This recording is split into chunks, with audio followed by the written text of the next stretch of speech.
பார்த்தீங்கன்னா கெனானோட 50 mm lens, EF lens. So வந்து பார்த்தீங்கன்னா அது ஃப்ரண்ட்டில் வச்சு ஃபிக்ஸ் ஆகிக்கும். அவ்வளோதான், ஃபிக்ஸ் ஆகிடுச்சு. நெக்ஸ்ட் இதோட இது ஹார்டின் வந்தது. இந்த மாதிரி நம்மகிட்ட ஒரு 10 மாடல் இருக்குது. எடுத்து ஜஸ்ட்டு கிளிப் மாதிரி,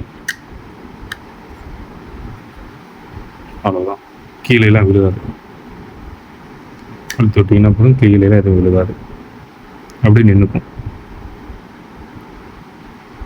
இது மாதிரி எடுக்கும்போது ஜஸ்ட் கிளிப் மாதிரி தான் எடுத்துட்டு த்ரெட்டு, ஃப்ரண்ட்டில் இருக்க அந்த த்ரெட்டு இப்படி கழட்டிக்கலாம். அவ்வளோதான். இது என்னென்னு பார்த்தீங்கன்னா, அந்த ஃப்ரண்ட்டில் நம்ம ஃபில்டர் போடுவோம், அதுக்கான அந்த த்ரெட்டில் வந்து இதை ஃபிக்ஸ் ஆகிற மாதிரி இது கொடுத்துருக்காங்க. எடுத்துக்கலாம். இது மாதிரி த்ரெட்டும் கொடுத்து அவ்வளோதான். அதே மாதிரி ஒவ்வொரு லென்ஸுக்கும் அந்த லென்ஸுக்கான இந்த அடாப்டர் பார்த்திங்கன்னா அதில் இருக்கும். லென்ஸுக்கான அடாப்டர் வந்து எல்லா லென்ஸுக்கும், ஒவ்வொரு லென்ஸுக்கும் அடாப்டர் இருக்கும். அதோட இது டயா எங்கே போட்டிருக்குன்னு பார்த்தீங்கன்னா, இங்கே பேக் சைடு இதில் போட்டிருக்கு.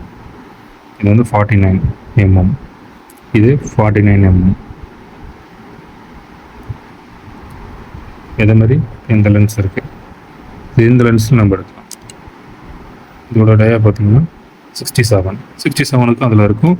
நீங்கள் எடுத்து நம்ம ஃபிக்ஸ் பண்ணிக்கலாம் ஃப்ரண்ட்டில். ஸோ இப்போ வந்து இதோட நம்ம ரிசல்ட்டை பார்த்துடலாம். இது வந்து இப்போ வந்து Canon R6 எடுத்தது ரிசல்ட் உங்களுக்கு அதில் போடுறோம்.